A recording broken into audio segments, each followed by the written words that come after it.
Welcome everyone, episode number 48 of the Monthly Dev.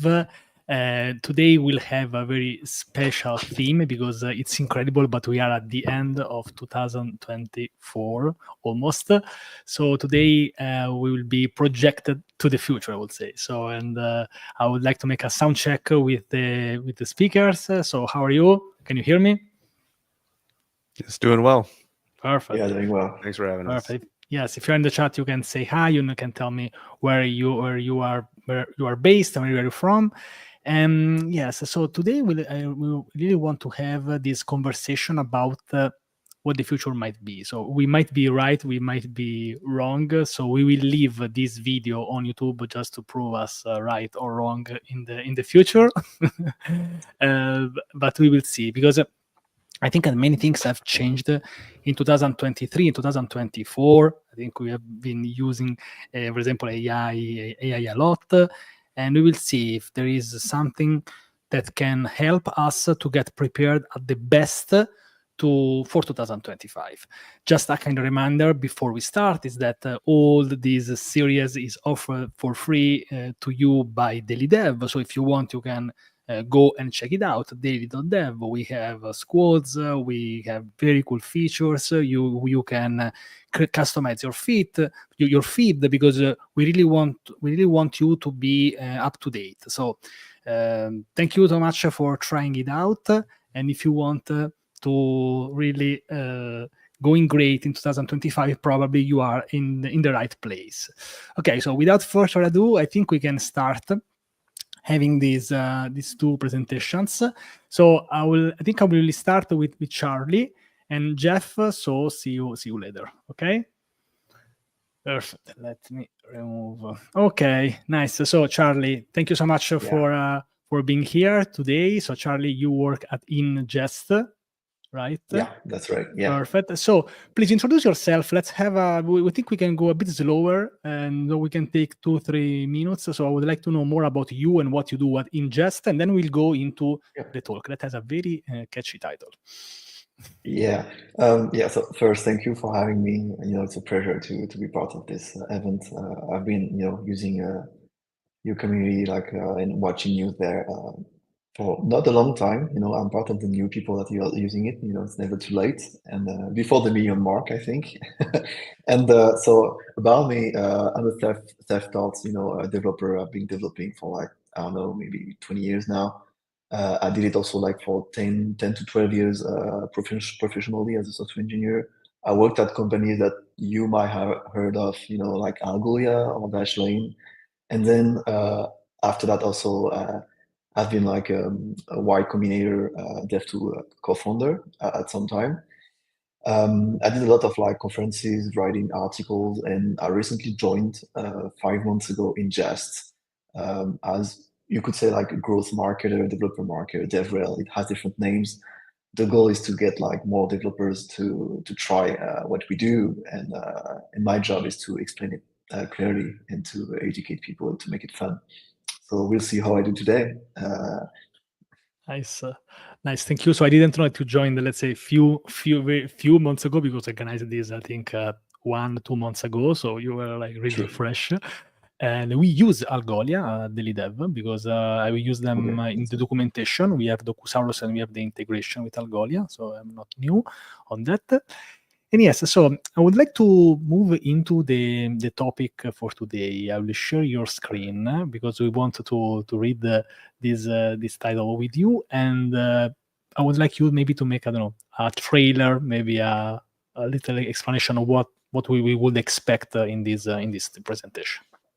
Yeah, for sure. So when I did YC, it was in 2023. It was at the beginning of the gold rush of all the startups that started to do wrapper around OpenAI. And I'm going to talk about that in the talk, but 2024 has been the confirmation that you can actually do viable products that are useful, but also viable company that drive revenue by just wrapping, in quote, just wrapping LLM. But this year also have also been the confirmation that this has limitation, and the space is moving to another type of AI application, which are called AI agents. And in this talk, we're gonna dive in a very educational way in what's the difference between like the old way that's gonna stick around, and the new way that is coming around the corner, and that we believe at Inngest is gonna accelerate next year. So a lot of exciting stuff, code examples, very technical, and yeah, that's it. Nice, thank you. So best of luck, Charlie, for this presentation. And you really made me very, very curious. So I will stay in background, but I really want to follow along. If you have any questions, you can just drop them. I'll save them, and at the end we can have a Q&A session. Perfect. Okay. So best of luck, Charlie, and see you in 30 minutes. Okay. Bye. Thank you. So hi everyone. I already introduced myself, but so yeah, today I want to talk about AI agents and what it means, because there is a lot of words in AI that sounds the same, like agent, AI agent, workflows, agentic workflows, agent and agentic, And this talk is going to be a good introduction to all of those terms to get you ready to enter the new world of AI, which is AI agent in 2025. So let's dive into it. But before diving into it, of course, I'm going to talk a bit about what Inngest is. So this is a bit of the bragging marketing slide. I'm going to make it quick. But what we do is we make building reliable workflows super easy. So let's take some examples of product that you might know, that I'm pretty sure you know, like Resend, which became like pretty famous recently, as a very good solution with a great DX to send email. So whenever you're sending emails, scheduling email with Resend, it's using workflows that are running on Inngest. When you're using Gitbook, the synchronization between like your actual like GitHub, Git provider, whenever it's GitLab or GitHub, and your GitHub instances is done through Inngest, and same with SoundCloud that is now running all the asset pipeline within Inngest. So workflows are everywhere. We have like 10,000 developers so far that are using Inngest, that signed up for it, and hundreds of companies. And we are running for all of them like hundreds of millions of runs every day. So this is it for the explanation of Inngest. On the marketing side of things, let's start code now, or what it means. So what we invented is the step.run API. So when you're writing a workflow, which can be a lot of things, it can be data synchronization, it can be onboarding flow to say like when a user signed up, you want to send the first email, you want to wait a week, send the second email, or react to some action from your user. You can do it actually using the step.run API, which is available in many languages. Here it's TypeScript, but also Python and Go. And every of our SDK is trying to be as close as possible to the best practices and the habits of the developers that are using it. So in TypeScript, you can see that we almost don't see the SDK here. Everything is very natural, very simple. And by using step.run, as you can see here, you're going to be able to divide your actual ingest function into some steps that are going to benefit from like automatic retries. So for example, if you're making like external calls to an API that is failing, your function is going to resume to where it actually stopped without rerunning the previous steps. You're going to be able to configure concurrency, throttling, which is like pretty handy, when you're, for example, developing data integration. And you can also unlock some parallelism to process things faster, which what happened, for example, if you do pagination, for example, on an API. And you can see here that in TypeScript, the integration is really native because you can use promise.all to just run multiple steps together, and that's all. All that also with the hidden gain, which is like if you use these steps on serverless like Verso, you're actually extending as a side effect the total duration time of your serverless function. So this is great, but we are not here to talk about only that. We are here to talk about AI and AI agents. And the thing is that AI in general is all about workflow too. Workflows are everywhere, but they are especially here with AI. So I was talking about the shift from what happened since 2022, end of 2022 to now, and the move that the ecosystem is making. So let's zoom out and look at different type of workflows you can have. So since the beginning of OpenAI, that has been like previously available, like GPT-3, to now, most of the applications were using static workflows. Everything that like RAGs, retrieval augmented generation. So for example, like to enrich some documents and PDF, or also like chat-based interaction, all have static workflows. Every time a user is doing something, it goes through the exact same steps and this kind of thing. This is super great. It's super fast. It's great to build like interactive experience, but it also lacks precision because it's sometimes super hard to do like one shot. So trying to get like a very precise answer by using only one call to a LLM, or trying to get it like to think super hard with a very complicated prompt of what's going to be the answer. And it can lead to unpredictable outputs.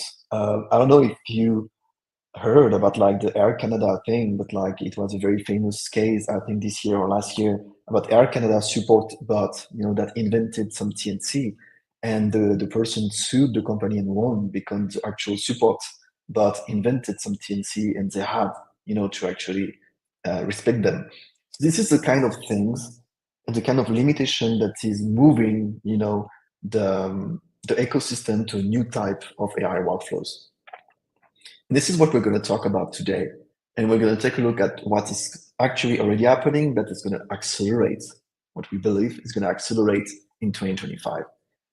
So you might have heard a lot recently about agentic, agent, AI agents, etc. So what does it mean?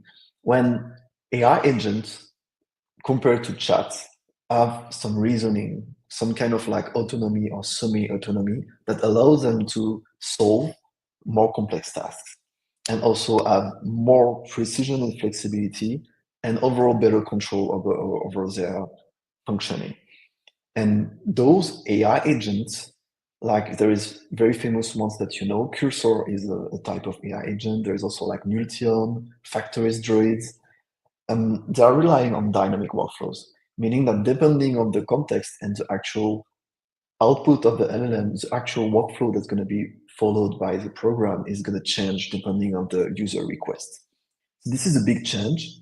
It's a slower way to actually run AI, but it gives better results than trying to get the best shot to the LLM in a static way. So let's see some examples. So on the left, you have what we call guardrails. So when you have an application like a RAG, which is like a static workflow or kind of static without reasoning, you can have two types of issues. You can have some prompt injection from the user on the left, or you can have also the AI that returns an answer that is not safe. So for example, if you have a support RAG, just a chat, you don't want your support chat to actually talk about your competitor. So you want to put something in place to make sure that any output from the LLM is not mentioning a competitor, even if the end user is trying to make it so. So this is what we call guardrails. Here you can put guardrails between the AI workflow and the LLM, but also between the LLM and the user. And there is multiple ways to do guardrails. You can do like dictionaries of words, but also you can use an LLM to judge the input of the user, but also to judge the output of another LLM, also known as LLM as a judge. So this is an application of agentic workflow that is like pretty widespread. Another example that is a bit more interesting and exotic is actually to use, agentic workflow to accomplish like more complex tasks. So on our blog, you can find this full example using Next.js when you upload a CSV with contacts, for a sales team. And the agentic workflow is going to decide what are the best steps to perform to actually parse the data, enrich the contract, depending on the actual provided data. So this means that you're going to have the workflow and the treatment of the data that's going to change depending on the data that's provided, which is really powerful. So now I think it's clear, like the difference from like static, like RAG and chat-based interfaces, and what we have seen in the last 2 years, and what is actually coming up right now more and more in the news everywhere, and it's going to increase next year, which is like static workflows versus agentic workflows. So what are the challenges of agentic workflows? First, security and scalability, because like you have reasoning and some kind of like semi-autonomous or sometimes like full autonomy of the workflow, it's going to be hard, to know what's going to be the output, what's going to be the different decisions that's going to be made, and also what are the resources that are going to be needed to something that is not a linear way of processing, or at least predictable way in terms of scaling, way of using resources. The second one is reliability. So you could say like scalability is the same as reliability. I would say that like reliability is really like how you react to kind of like external errors and this kind of thing, or internals. And the fact is that agentic workflows tends to rely way more on tools, meaning like external APIs, function that you provide to the actual workflow than other workflows. And more external tools means more vector of actual potential error.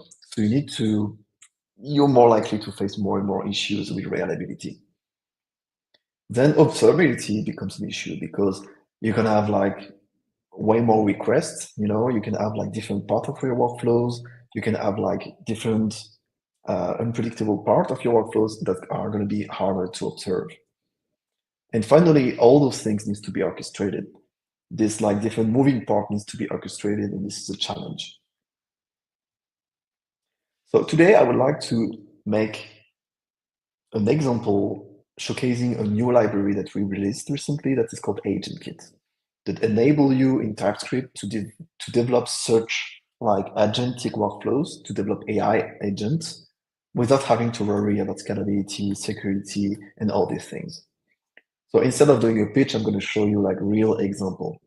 So today I'm going to show how we could actually build like I can use AI agent that basically is going to have a goal, which is like, I'm interested in Next.js and I want to know when there is new tools or when there is new trends. And then it's going to actually pull the data from News on a regular basis, and the agents are going to work together. The different parts of our workflow are going to work together to identify the interesting information to send me. So first, before diving into that, I'm going to do some like definition of different concepts, because agent is very confusing. All right, agent already existed in like static workflow, which is basically doing LLM calls with some tooling, which is also called tool calling, function calling. So here in the agentic workflow, an agent is independent part of your workflow that is basically doing LLM calls coupled with tools. Tools being function that you provide to the agent that can either do like some compute intensive stuff, some external calls, or some other stuff, such as like post-processing, pre-processing, this kind of thing. Then finally, you have a network, and the network is the orchestrator of all those things. The network, given like a high-level goal, which is like, I like Next.js, and I want to know what are the new trends, is going to choose which agent to call which type of data, which we're going to call state, and also to orchestrate the tool calling to actually provide the fresh data to our agent. So let's see how this looks like at the code level. So first, when you want to develop this kind of product or tool, let's say tool with AgentKit, you're going to first have to code agent. And like I just said, like agents are basically a combination of like LLM calls, which come with prompts. So you have a system prompt and a tool and a set of tools. So here you give a name to the agent, and you also give a description so the network knows which agent to call depending on the state of the workflow in the advancement. Then you have a system prompt. So here I have a search agent that's going to search on News for posts that are relevant to the given set of interests. And then I have a tool that basically is a function that is not imported, but basically normally it's imported from another file that's going to scrape, using Playwright or something like Brotherbase to actually scrape the data live given the input query. Here, the input.query is going to be Next.js. Then you can see here that the agent and the tool from the agent have access to the network that I just mentioned that keeps the states and the different orchestration of the different agents. In here, our tool is going to update the state by saving the results. Here, as I mentioned, there is a search agent, but also there is a summary agent. Is that written that the summary agent is very similar. It's called like summary agent, and its goal is like to take like results from News and to try to find answer in it. Then what you do once you implemented your two agents and their set of tools is to put them into a network. So here we're going to create a network. We're going to provide a model that's going to be used by the agent. You can also say that some agents use Anthropic, other ones use OpenAI, but for the sake of simplicity in this example, everybody's using OpenAI. So here I have a network that uses a search agent and a summarize agent with OpenAI.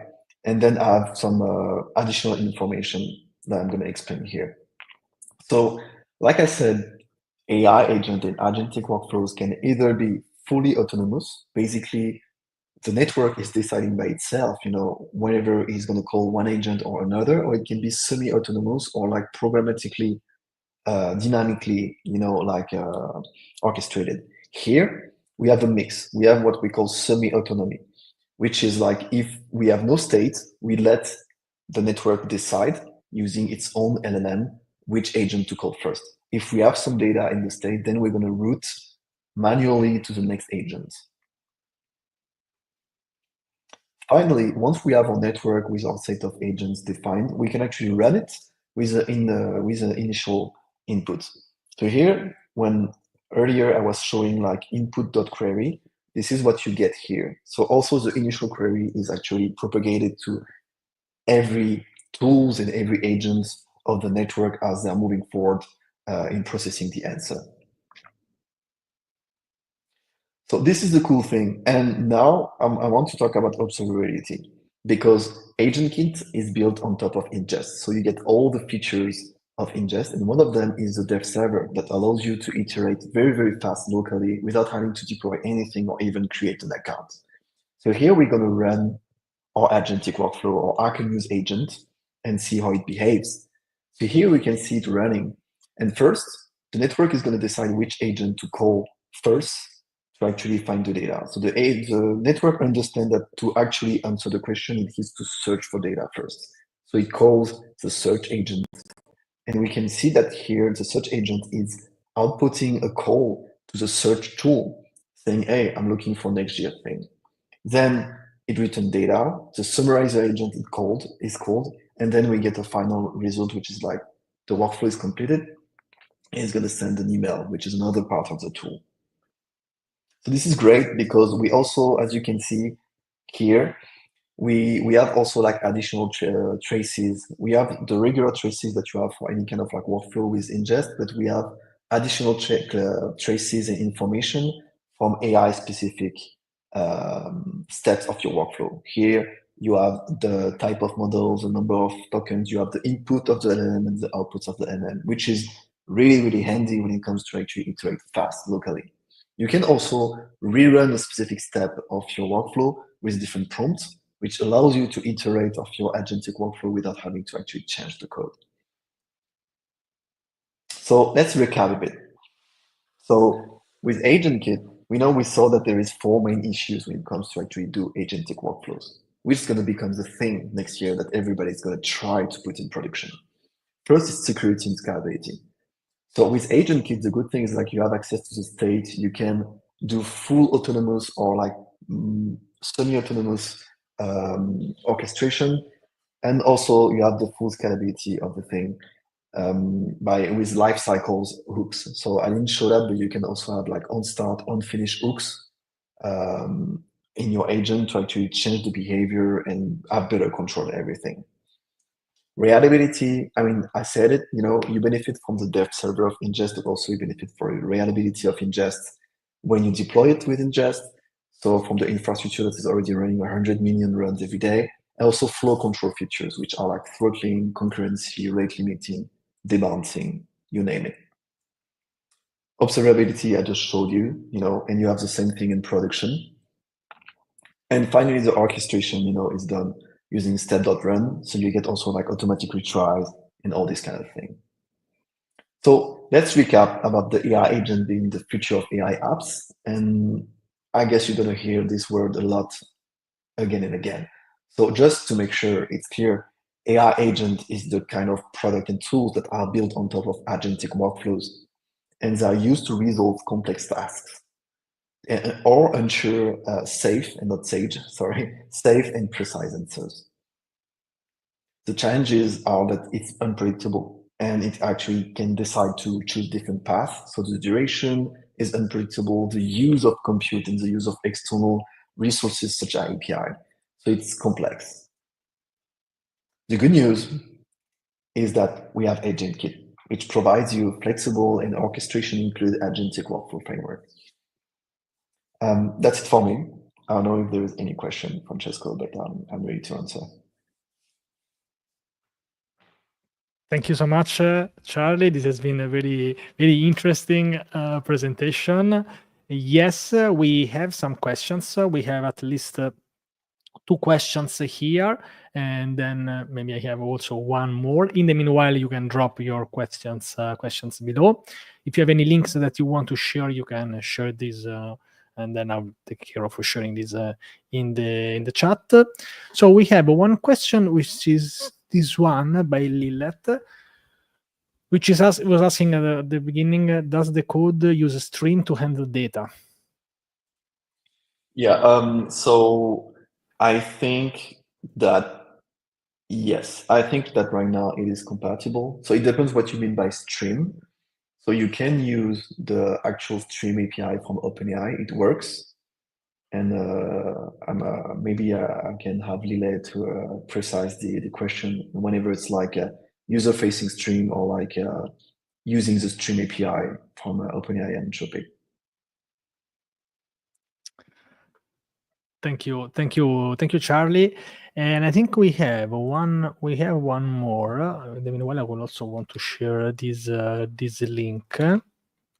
Okay, so this link that you shared, what is this about, and what people can find on this one? This is a documentation. Yeah, this is not like a marketing thing. It's really just like if you're curious, you want to actually start using AgentKit and get started, and see what I've just shown, but like in a more detailed way. You can follow the link and see documentation. Also, as a heads up, sadly I don't have the link yet, but like the exact example that I just showed you will be produced on the render documentation in the upcoming weeks. I'll see if I can forward the links to you then. Perfect. I also added the link in the description. And then we have one more question by Rajesh. He built a resume using AI. So he has a more practical question. So like we want to apply, we want to find a job. So how do you think that it might be a good strategy to optimize your resume using AI? Do you think this is useful, meaningful? I mean, there is many things. It depends if you talk about optimization at the like performance level or like cost, because like I would assume it's cost because it's one of the discussion.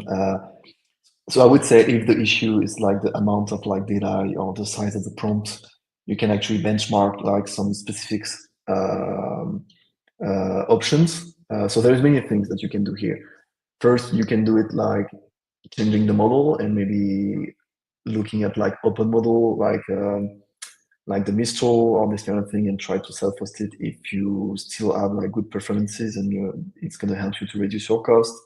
If you're not feeling to do that, you can actually use the batch APIs from like OpenAI, because I don't know if it depends on the experience. I don't have a lot of information here.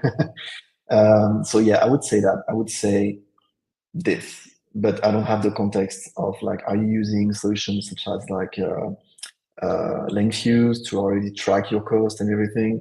I would start there if you don't track. And if you already track, it's more like looking at the different models. Look if you can get better cost reduction, with batch APIs if it works for your use case, or maybe look at like open model like Mistral and see if you can like self-host on like have kind of like a economic scale thing, self-hosting on a DigitalOcean, for example, with a one-click model deploy.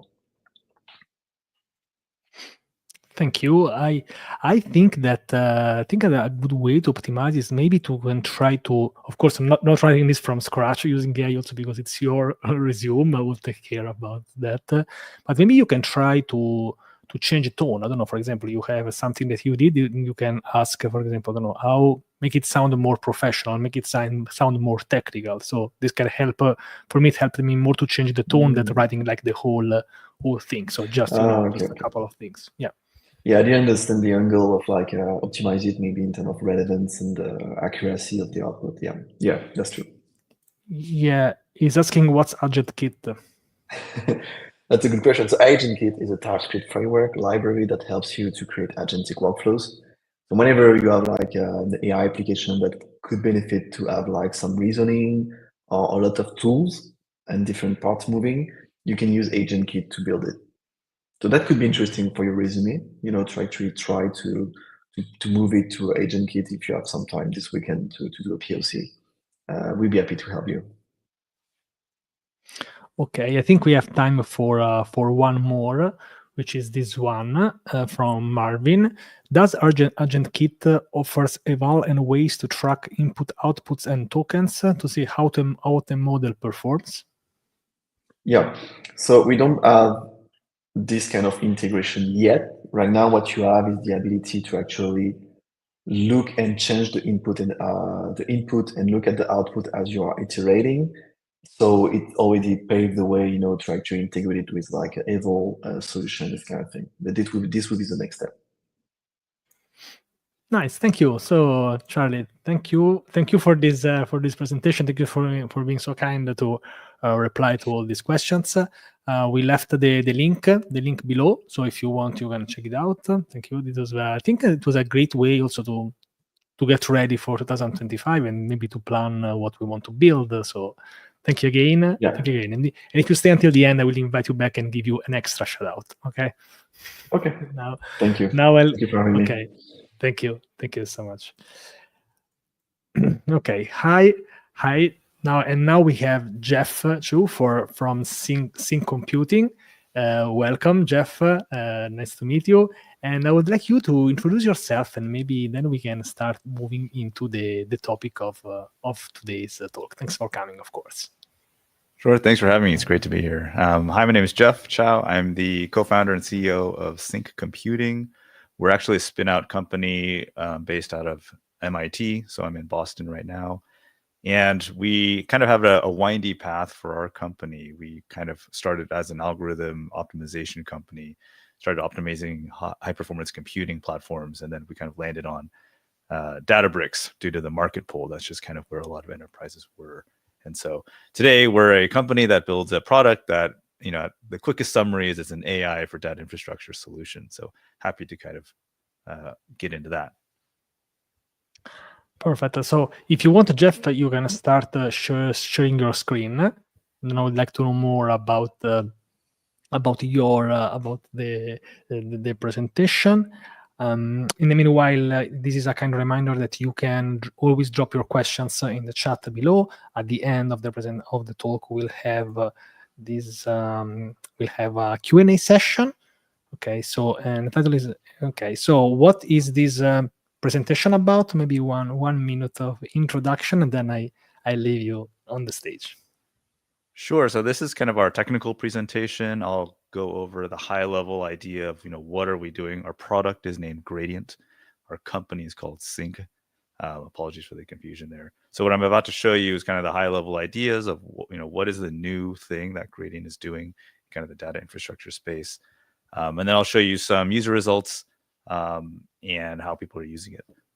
So that's kind of it. So happy to just kind of dive right in. Nice. Thank you, Jeff. So see you in 25-30 minutes, and we'll have a Q&A session. Okay, best of luck. Sounds great. Bye. Great. So let's just, since we're you know, it's a technical audience today, let's just kind of get right into the meat here. So the big problem that we're attacking in kind of the computing world is the resource allocation problem, right? So, you know, this is kind of a general problem, not just a Databricks thing. But let's say, as everyone knows today, you have your code and your data, and you want to submit this to the cloud. Today, you always have to specify your compute resources, right? How many nodes, instance types, etc. And so you submit that to the cloud, it runs, and then the output are these business metrics that, you know, your managers probably really care about, such as the cost, what was the runtime, latency, and you list any kind of quantitative metric. And this is basically how the entire world works today, not just cloud, on-prem, et cetera. Like this is basically the world. And the big idea that we are trying to tackle is to try to flip the script. And we're kind of calling this concept declarative computing, kind of similar to kind of declarative software programming, but now just focusing on the compute layer. So if we try to flip the script, the idea is you still have your code and your data, of course, but instead of specifying kind of low-level configurations or hardware, you just put in your business goals at the front. So obviously, everyone is going to say minimize costs. Maybe you'll set kind of a maximum runtime or a maximum latency. And you can imagine, for the sake of this discussion, it can be kind of any quantitative metrics. So even for AI models, you could have accuracy as a metric here. Just say, I want this accuracy. Anything that's quantitative is up for game. And so you can, ideally, you kind of put that at the beginning, you insert that. And then gradient is this kind of, for now, this kind of solution, this magical solution in the middle that then figures out the proper hardware, the proper settings, the proper configurations. And then ideally you run, and then the output, you actually get that performance. You get a lower cost, you hit that runtime, you get that latency.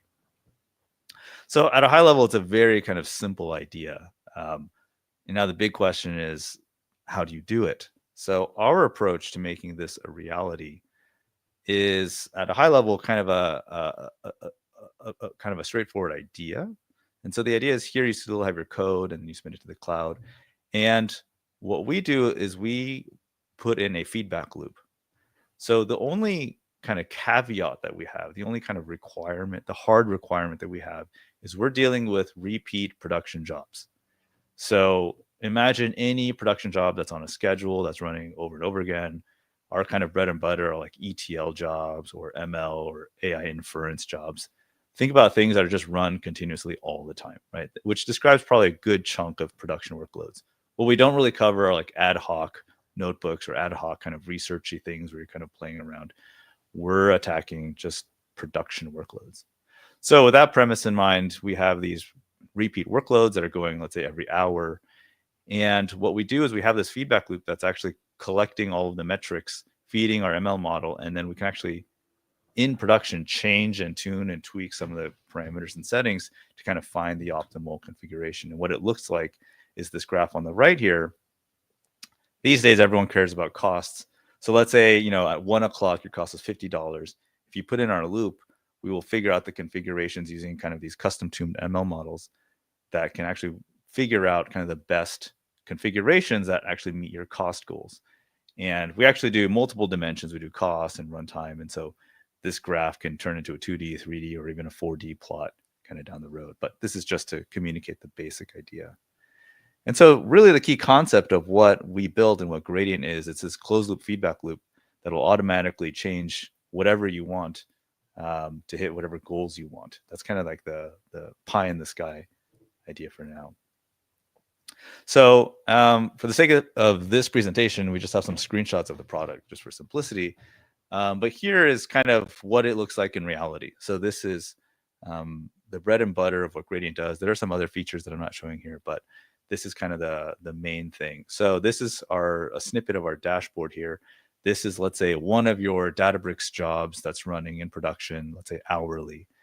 And it kind of mimics some of the Databricks UI, for those of you who are familiar with it, where the top graph is cost, and this is the total cost of your job, both your cloud cost and your DBUs. The bottom graph is the runtime. And in the Databricks platform, you only see runtime. They don't show the cost graph. So we actually show both for each run. So each one of these bars is like 1 o'clock, 2 o'clock, 3 o'clock, 4 o'clock, etc. And the gray bars here are when our algorithm is collecting information about this one particular workload or pipeline.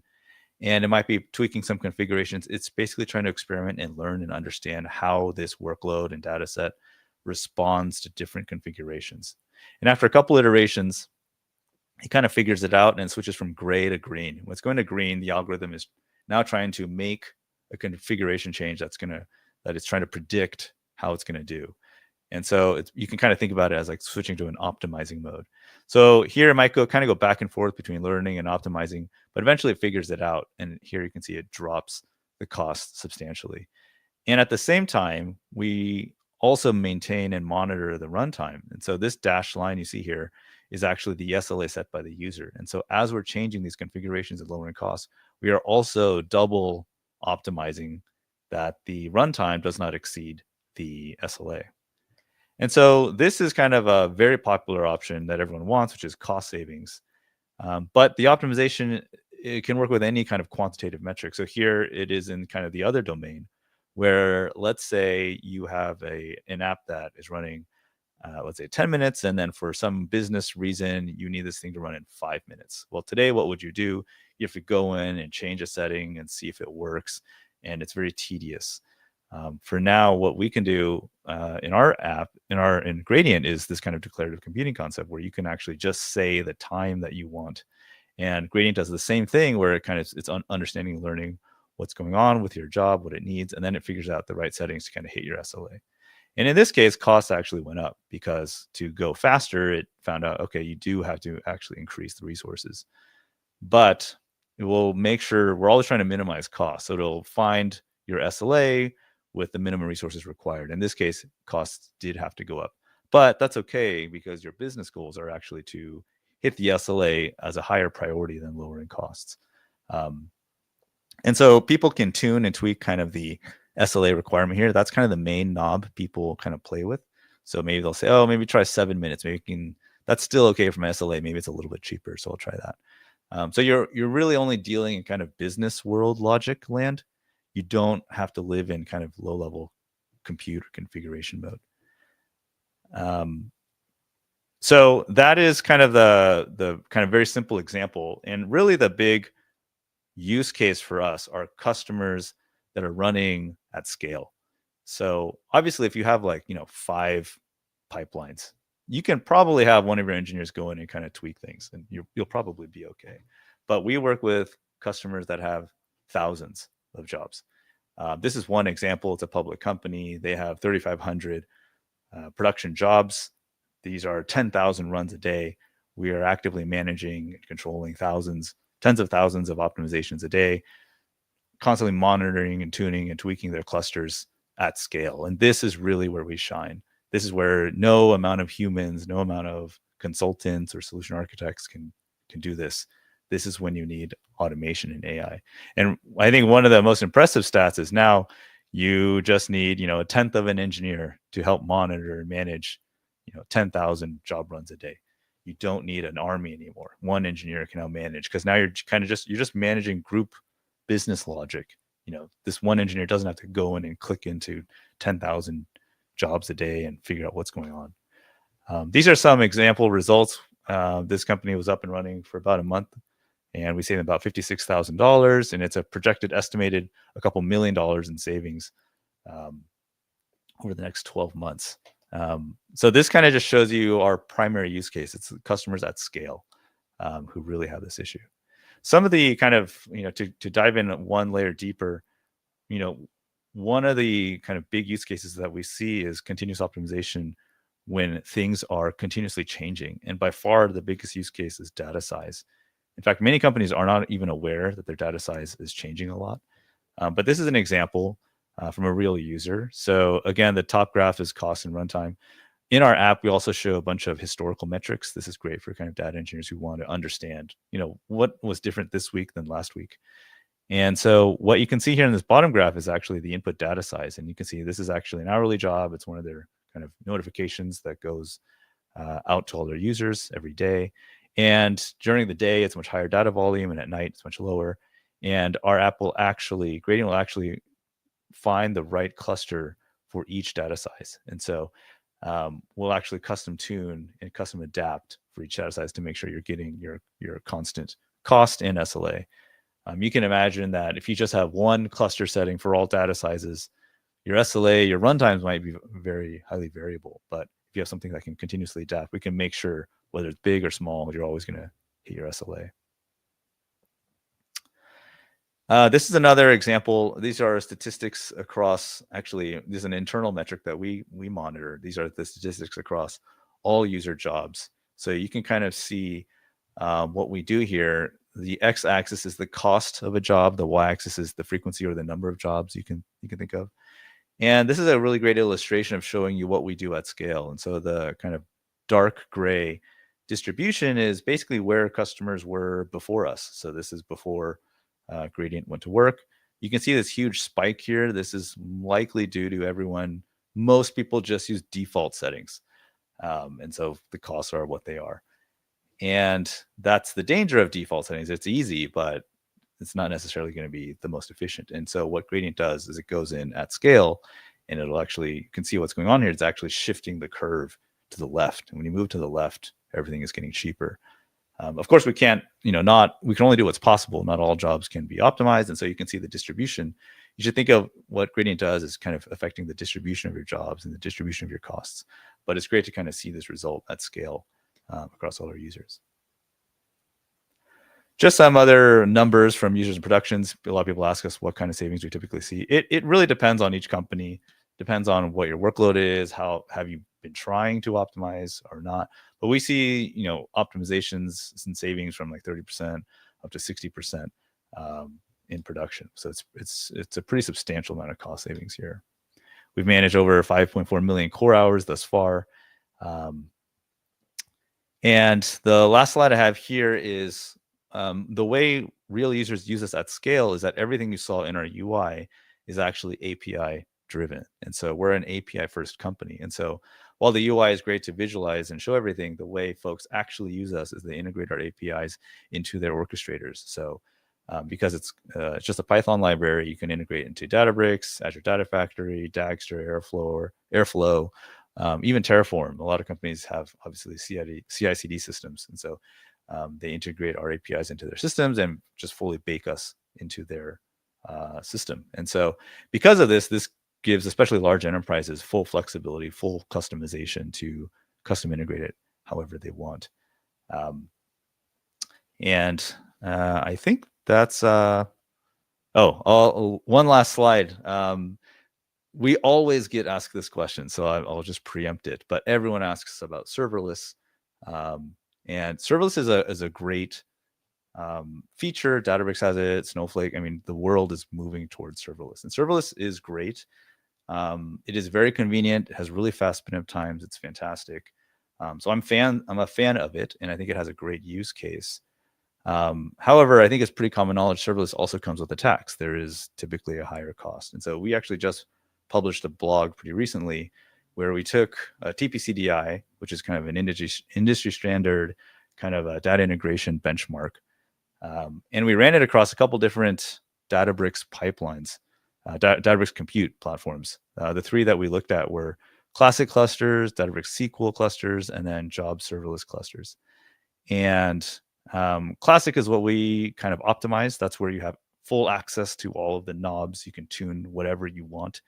It's also very annoying for a lot of companies because they don't want to live in that world. But because you have so many knobs you can tune, you can really get some really great cost savings.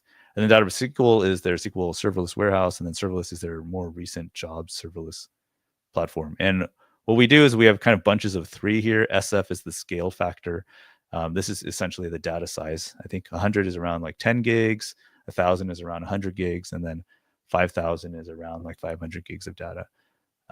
But one thing you can see here is that an optimized classic cluster was able to be substantially cheaper than the cost of a serverless. And this is the exact same workload. Now, we will caveat that the classic job, we tuned it so that the runtime was a bit longer, about 40% longer than serverless.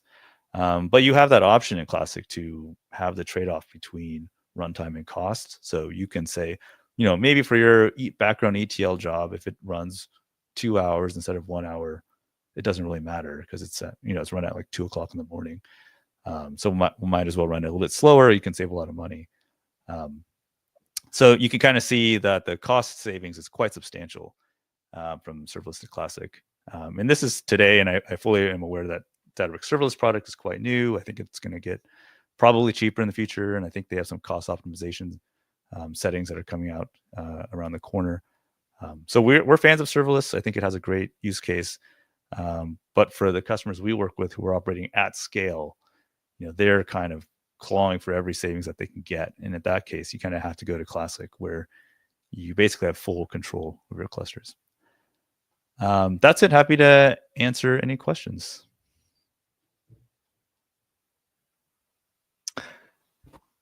Thank you so much, Jeff. I think first of all, I want to show you that we had some cool let's see comments here. I forgot to show Charlie the comments about his talk, and yes, so also very good graphs. I have one technical question that I know that this is also something that people usually ask, which is like, is this presentation available somewhere, or you can share some parts of it, and how can we do this? Sorry, is that for me or Charlie? No, for you. No, Charlie. I gotcha. Later. For you. These are kind of our typical presentation slides. I can post them somewhere, or if people want to reach out to me, you can find me on LinkedIn. Happy to kind of share them that way as well. Okay. Yes. So we have for now one question. Be sure to drop more if you want them to be answered. So you talked about serverless and cost of serverless. Okay. So and I think it is a tricky question because asking what is cheap, it depends. But so I'll just give the question as it is. So it's an open question. Will serverless ever be cheaper or not? That's a great question. I think there's a long way to go. I mean, you could see how much cheaper. 5x is quite substantial. It's not like it's like 10% cheaper. In my opinion, and it's just an opinion, but I think if you're Databricks, you're trying to build serverless, which serves billions of jobs a day, right? You have to build a solution that works for everybody.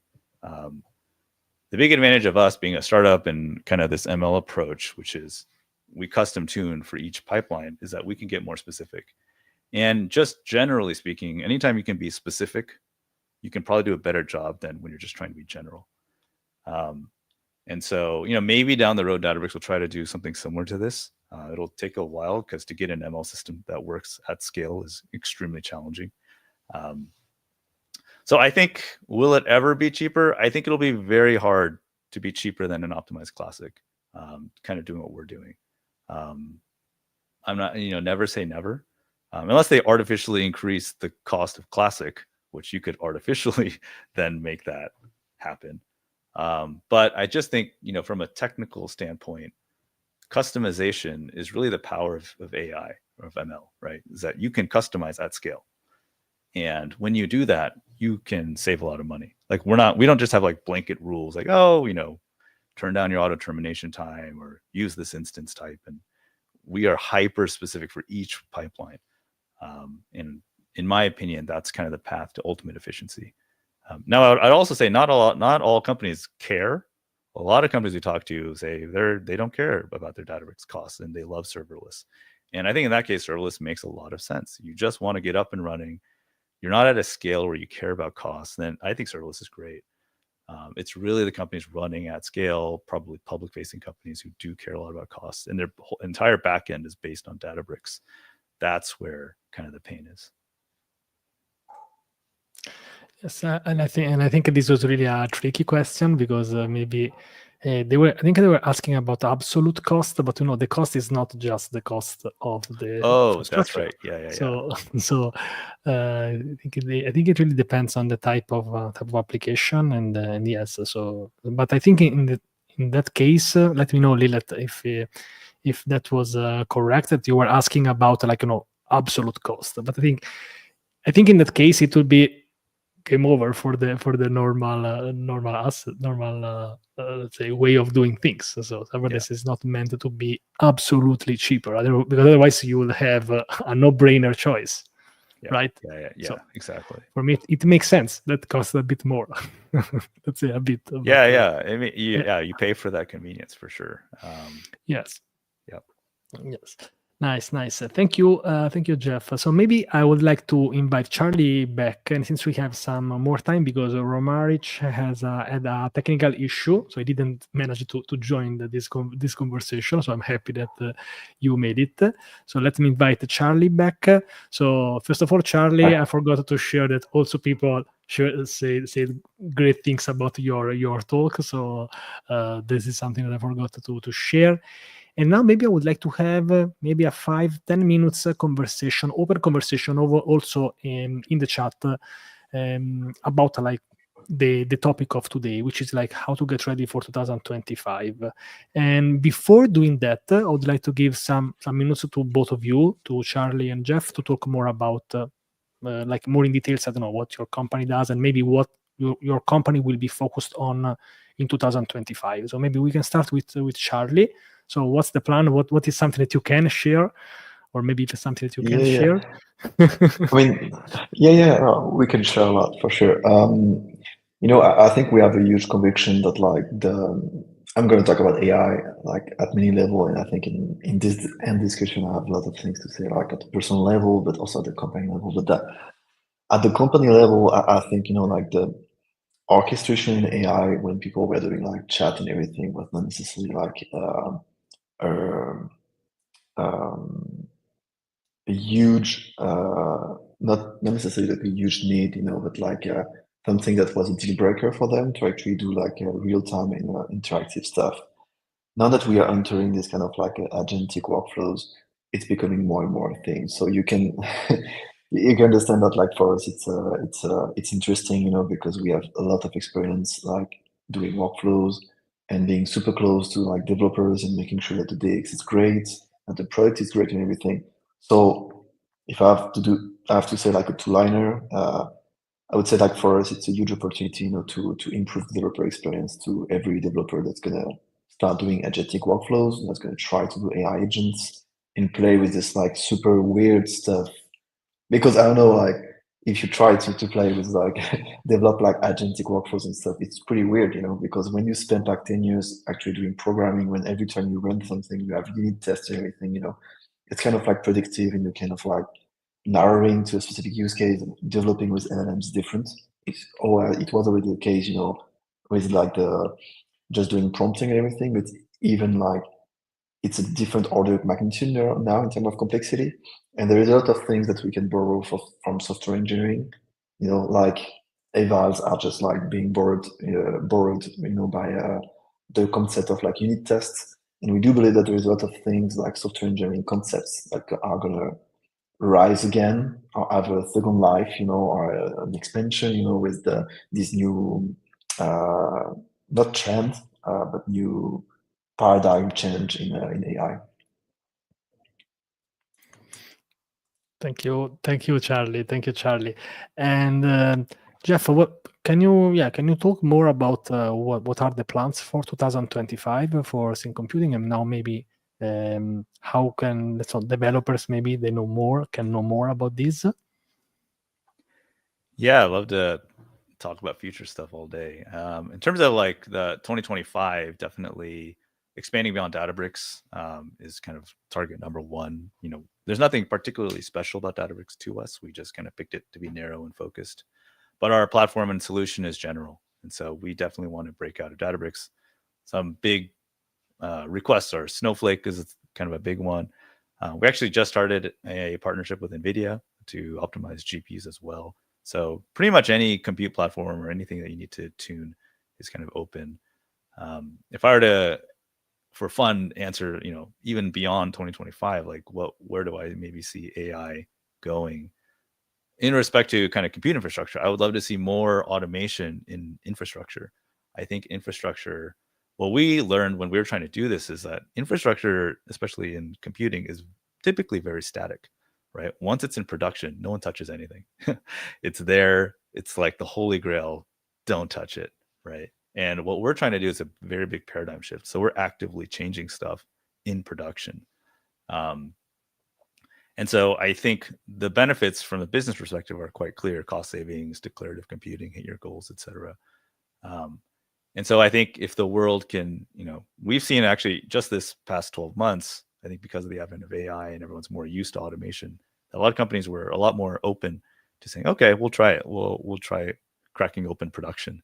And I think, I would love to see the world kind of continue to go that way and to allow folks to kind of go in, because I think compute infrastructure is ripe for AI automation. I mean, the data is clean, it's there. The business value is also very clear and clean. And it's a different model than LLMs, which are obviously for like natural language. This is for compute. So I would love to kind of see the world and more startups and more ideas to kind of inject more automation into infrastructure would be a lot of fun. Thank you, Jeff. I think we have a question related to what you are saying right now. Regenerative infrastructure, AI. What do you think? Maybe a large infrastructure model, LIM, right? It's a totally different paradigm, but I think the same bones are there. There's like infinite data about this stuff, and there are infinite decisions to make, and they're not super hard decisions. Like you just have to know what's going on, and then you know, oh, okay, obviously this is better than that, right? But to do it at scale and to trust, that's hard. That's why humans still do it all today. But I don't really see a reason why an AI system can't just do it. Like that's what we're doing today on a very small, kind of very focused scale. But I don't see a fundamental blocker as to why AI can't keep on going in this space. Yeah, I think also from my perspective, there is not like any sign of like that this is gonna stop. I'll say so. We will see. So we will see in the future. And so first of all, thanks both of you for coming today. Maybe before, if we have five more minutes, I would like to close this event. This here, the 48 episodes of the Monthly Dev, with maybe a tip specific for developers. So what do you think is something that developers might do, let's say, to probably find a job or maybe improve their careers in 2025? So this is more like developers to developer like tip or something that can make their 2025 better. Do you have any suggestion? I have some, because we are talking about AI, and I think like for a lot of people, AI is just like a word that is everywhere. And to answer this question, I think there is also like a way to use it that can be like highly beneficial, especially when it comes like to learn, And there is a way that makes it like super hard to learn, which is like using cursor and just applying everything without like really understanding like the different things and stuff. So when it comes like like learning and changing your career and everything, I think it's right now like a unique moment in terms of like job market because of AI and also because of the economic situation. I would say more than AI, but to also like to approach the thing differently. We know you can learn things in such a creative way.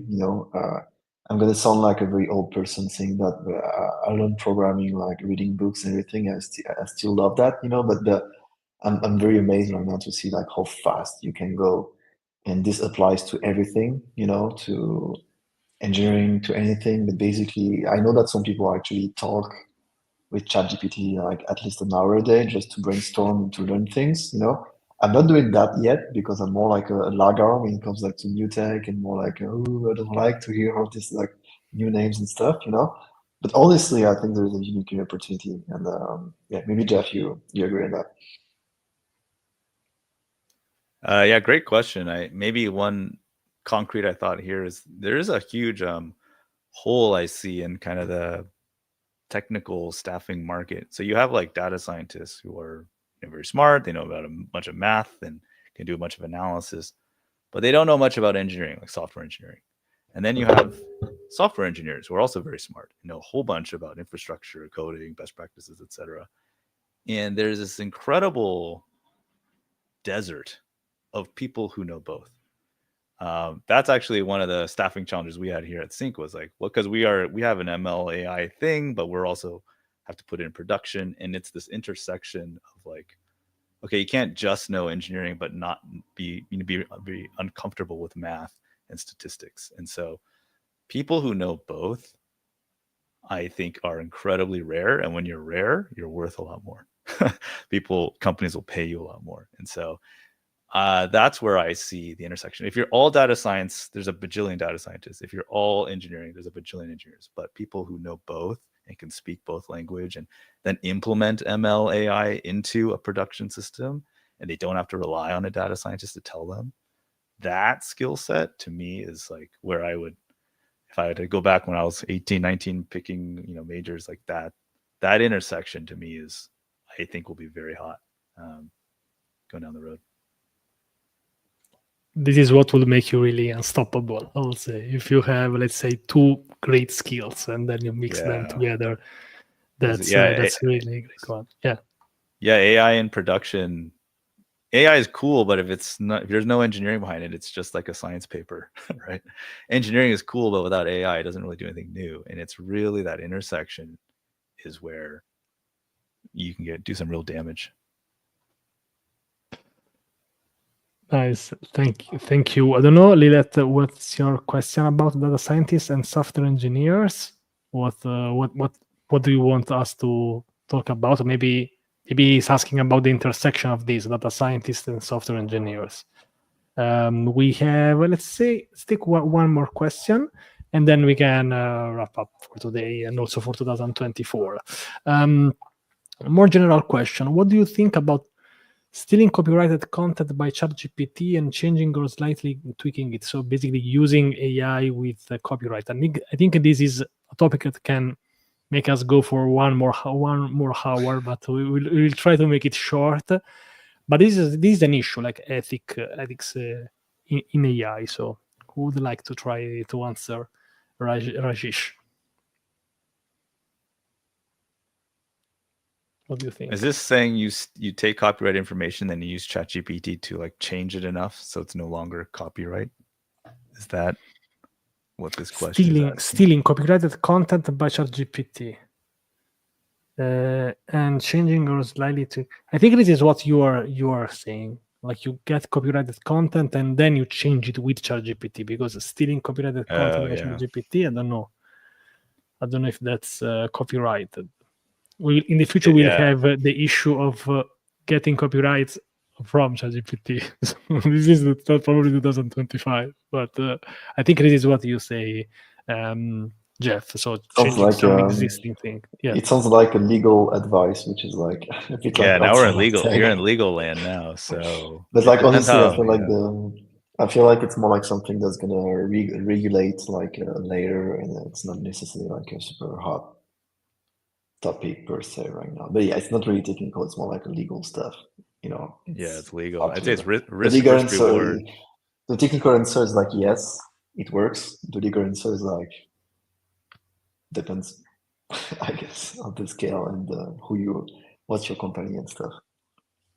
It's probably like typical corporate risk versus reward, right? So like if you can build a product in a company that makes, $100 billion, then you'll take $1 billion and pay all the legal fees for all of this stuff, right? Maybe that's the OpenAI strategy. It's like, it doesn't matter. Legal fees. It's just legal fees. It's just cost for business. So if your reward is really high, then, the business logic would say, do it. If your reward is less than your legal fees, then don't do it. That's really a risky game, but some people probably they try to trick it. I think OpenAI is playing that right now. That's my guess. I think so. Yes. So thanks everyone for coming. First of all, you can check Declarative Computing and Inngest links in the description. So thanks again for coming. Really great presentations. I really like both of them. Yes. So I really wish you best of luck for 2025. We can keep in touch and maybe do some more collaborations in 2025. Thanks again. This is a kind of reminder that all of this is offered to you by daily.dev, so you can check out daily.dev and customize your feed and basically have a place where you can use to stay up to date as a developer. You can become a part of our community. We have many squads, so sub communities, and then you can basically interact with more people and share whatever you want. We really wish you best of luck for 2025. As developers, I hope 2025 will be as good as 2024. I hope that everyone had really achieved their goals for 2024. I'm happy from my this is a personal perspective. Yes, so Jeff and Charlie, thanks again for coming. Best of luck. Thank you to both of you. We can keep in touch and see you. We have our one more event in 2 days. We'll have a DevRel roundtable, And yes, and for now, this activity for the multi-dev will be put on pause for now, but we did it for 4 years. So I would say a great experiment, and it started as an experiment. But we'll start doing more like roundtables and maybe events. So Charly, if you were DevRel, probably at some point we might even do some collaborations. Okay. Yeah. Nice.